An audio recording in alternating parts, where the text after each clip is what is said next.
Muy buenas tardes, ya estamos en el mes en el que empieza la primavera y hoy jueves 4 p.m. se abre nuestro bar, las puertas de nuestro bar, librería y ágora del pensamiento literario. Creo que este es el programa 9 o 10, ya perdí un poco la cuenta. Y estamos muy orgullosos de tener a un invitado de lujo, Rafael Pérez Gay, que creo que todos conocen. Escritor, periodista, editor, narrador, traductor de francés a español. De francés al español, sí, lo he hecho alguna vez. Ensayista. Sí. Tú vienes de la UNAM, ¿verdad? De Letras Francesas. De la UNAM, gracias por invitarme. Encantado, bienvenido por acá.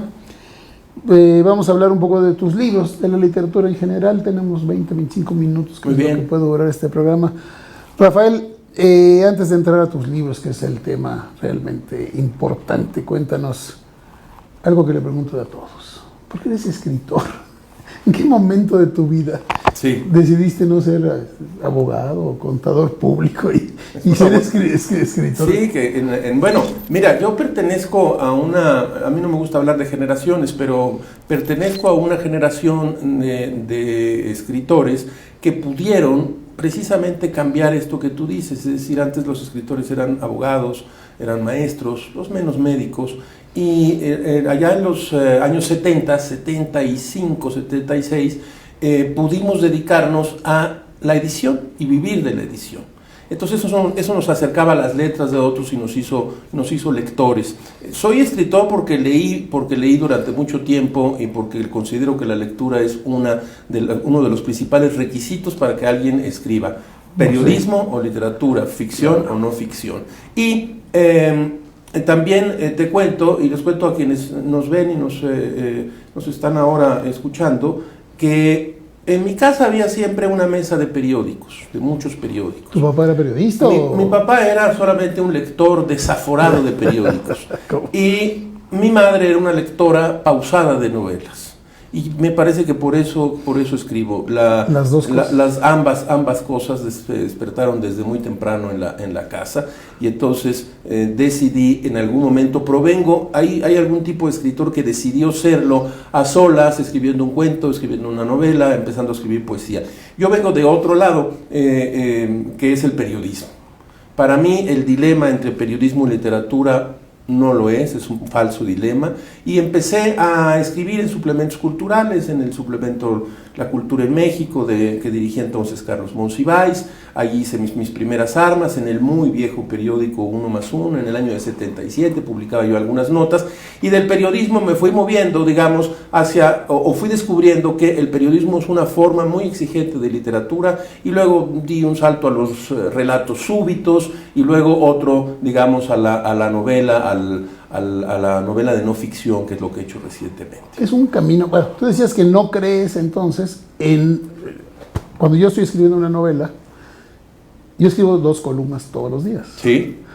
Y de repente ya estoy estilo periodístico en la novela. Sí. No es tan fácil. Yo soy novelista en la tarde y periodista en la mañana. Bueno, es correcto. Yo también más o menos me organizo de ese modo. En las mañanas leer el periódico, ver los temas, hacer la columna que hay que hacer, y luego por la tarde hacer el trabajo que es más, más pausado y pertenece más a uno. Pero la verdad es que... ¿Se contaminan? Sí, se contaminan, pero la verdad es que tú lo sabes muy bien como yo. Decía García Márquez, un relato tiene que estar escrito con toda la fuerza y la contundencia del periodismo. No del periodismo de investigación, sino de un periodismo que sea un periodismo de corte, a veces literario. Sí. Y lo hizo mucho García Márquez. Mucho, lo hacía muy bien. Todas sus notas de proceso son, bueno, desde el tiempo, cuando tenía 20 y tantos años, y las de proceso ya cuando era un hombre mayor. Y te digo lo siguiente. Decía García Márquez que ese relato tenía que estar escrito con toda la contundencia del periodismo, y que el periodismo tendría que estar cuidado y escrito como si fuera un relato.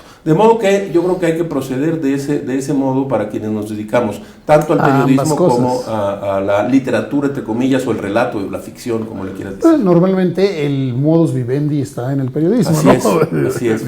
A menos que tengas un bestseller o que seas Pérez Reverte o Ruiz Zafón, ¿no? Sí.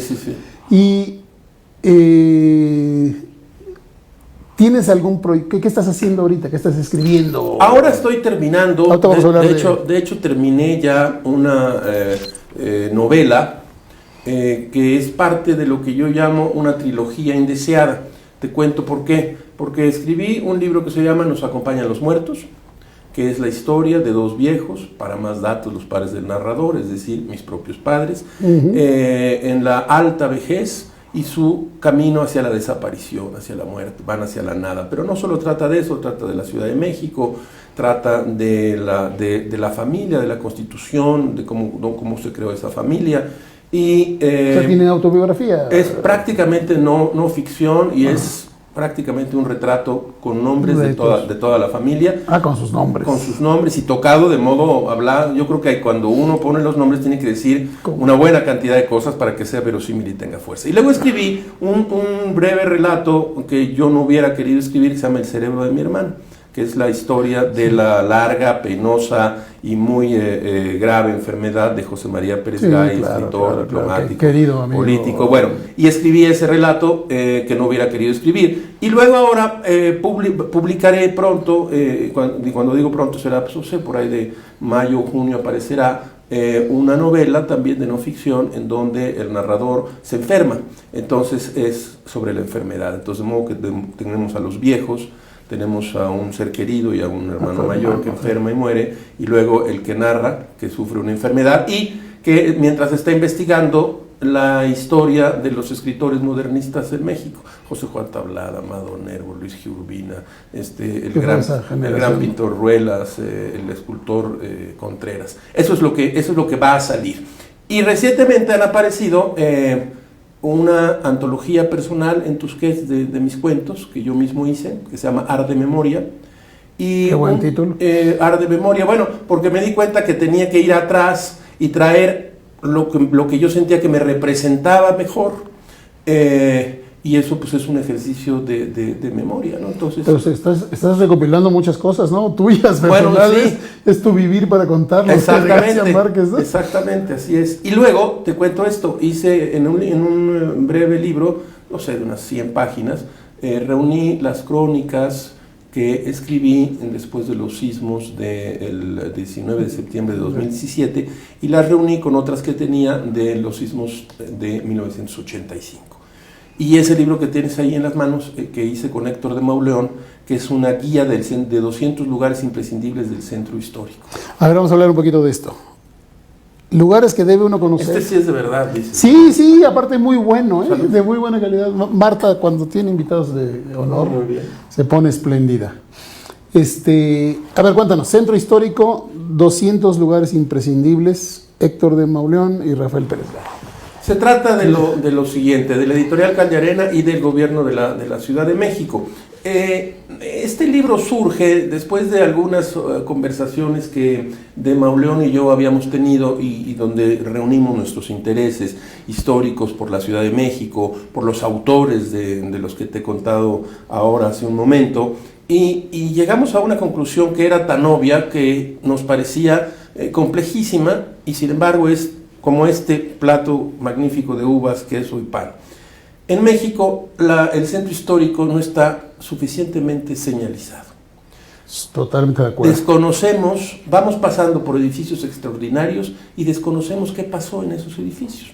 Y charlando decíamos, bueno, ¿qué te puedo decir? París, Madrid, Roma, ¿a dónde vas? A decir, aquí en este café de Magot, Baudelaire y Verlaine tomaban café o tomaban ajenjo. Aquí vivía Balzac, aquí por primera vez pasó Montaigne. Los poetas, bueno, y nosotros no teníamos eso y nos propusimos proponerle al gobierno de la Ciudad de México 200 lugares imprescindibles que son placas que vamos a poner en esos edificios. ¿Y investigaron ustedes? Lo hicimos todos nosotros y lo investigamos nosotros. No solo nosotros, participó un equipo, pero básicamente nosotros. Y les cuento lo siguiente. El resultado es ese libro. Entonces viene una placa, por decir, el mascarón que es un raro mascarón que está en la esquina de Motolinía y Madero. Entonces la placa dice, este mascarón enigmático que está en la esquina de Motolinía y Madero era o fue puesto para medir la altitud del agua durante la inundación de la ciudad en 1621. Ah, caramba, lo señalaba. Eras de tu ¿A dónde tamaño había del llegado mío. el agua? Hasta ahí, y ahí pusieron el mascarón. Uy, qué- Hemos pasado innumerables veces por ahí, nadie sabe. Eso dice la placa. Y en el libro viene la placa y abajo un texto.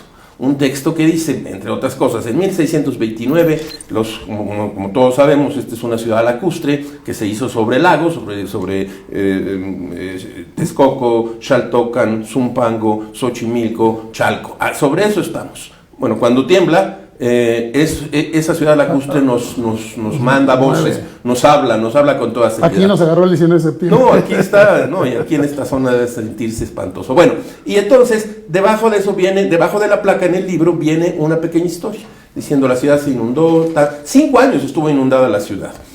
Pongo este solo ejemplo. ¿En qué año? Perdón. De 1629 Ah. a 1634, la Ciudad de México estaba prácticamente perdida.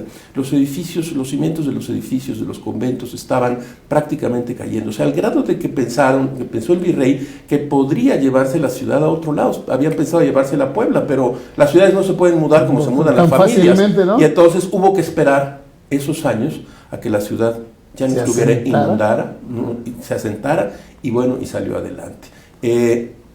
Con este ejemplo lo que te quiero decir, ahí habrá una placa que nos cuente esa historia, en el libro que tienes en las manos viene una pequeña historia y como esas son 200. Viene acompañado de unos mapas que hizo Fundark, un grupo de arquitectos, viene acompañado también de un trabajo pues, fuerte de fotografía que ahí no está, pero que tenemos que ver para ver los edificios, porque cuando vas a poner la placa, a lo mejor la vas a poner en un edificio que ya no existe, entonces tienes que poner, aquí estuvo el edificio tal. Y ese es el libro que ahora tienes, Álvaro, en ¿Algún las manos. otro? Con pura curiosidad. No, es todo lo que traigo entre manos. No, alguna otra de las historias, de las 200 historias. Sí, te puedo contar muchas, les cuento a todos ustedes otra, que es la siguiente. En Madero, casi esquina, y que además tiene que ver un poco, no un poco conmigo. Salud, gracias por la invitación. En la esquina de Madero y Portal de Mercaderes, es decir, el Zócalo, estuvo el bar de Peter Gay. Él era un italiano. ¿Tu tío? Mi bisabuelo. Mi bisabuelo, sí, pues. es decir, el abuelo de mi padre. Y Peter Gay venía de Italia, era un garibaldino que llegó a México y puso esta cantina, que fue una de las primeras con el concepto de bar. Antes en ese lugar estuvo el Café del Cazador, que se cerró en 1900, y Peter Gay puso allí, en esa esquina, arribita, abajo y arriba, puso este bar. ¿Antes de la Revolución? Antes de la Revolución, 1901, a donde iban todos los burócratas, toda la clase política, también algunos militares, a tomarse un coñac, si tenían dinero, y si no, algún vidrioso tequila. Vino no se usaba entonces, y atendía a Peter Gay. El ajenjo que estaba prohibido, ¿no? El ajenjo no estaba prohibido entonces. Pero es como la marihuana, ¿no? No podías, sí, el ajenjo es una puñalada al corazón, pero los escritores lo tomaban mucho y sobre todo le ponían un poquito de azúcar y te hacía ver duendes verdes.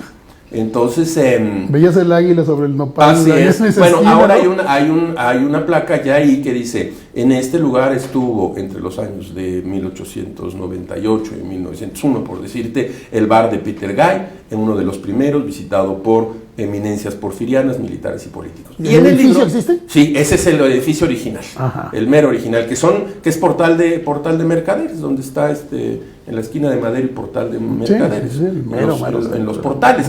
Y Y abajo de esa placa viene la historia de Peter Gay, que yo cuento cómo llegó a México, cómo conoció, bueno, ahí le meto un toque personal porque es mi bisabuelo. Sí.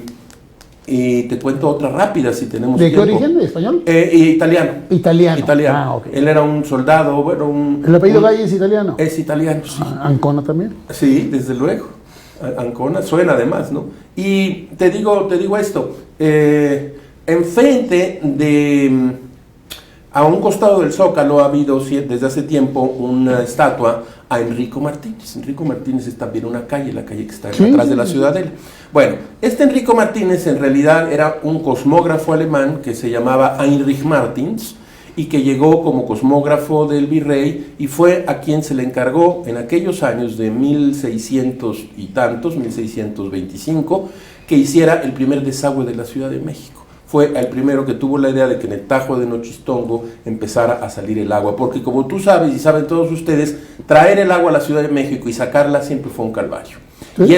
Y entonces ahí, en donde está la estatua, dirá, hasta Enrico, la fecha. hasta la fecha, sobre todo, ya vienen las aguas, vamos a ver qué pasa. Entonces ahí dice, Heinrich Martin fue un cosmógrafo alemán que inició los trabajos del desagüe de la Ciudad de México.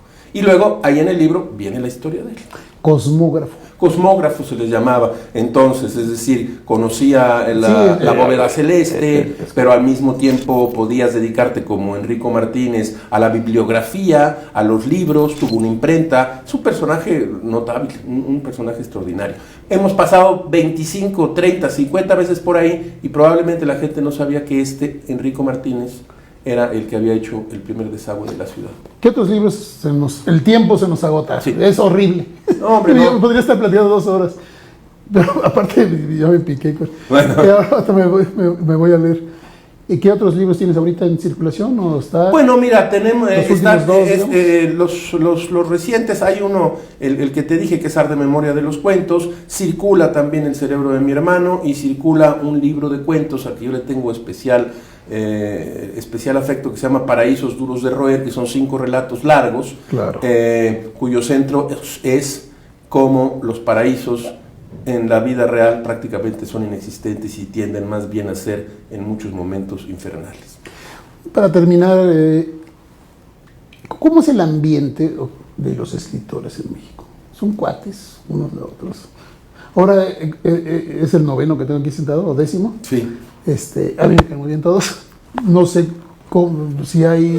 Mira, los gremios son, tienden a ser, o tienden a tener una genética a veces un poco caníbal. Yo me llevo bien con mis... Genética caníbal. Yo me llevo bien ahora, ya a nuestros años, me llevo bien con una muy buena cantidad de escritores, leo sus libros, algunos los admiro y me llevo bien. Pero antes, algunos años atrás, había polémicas, grupos, ¿no? Los grupos, Paz, había polémicas, que si el grupo Nexus, que si el grupo Vuelta, que si Letras Libres.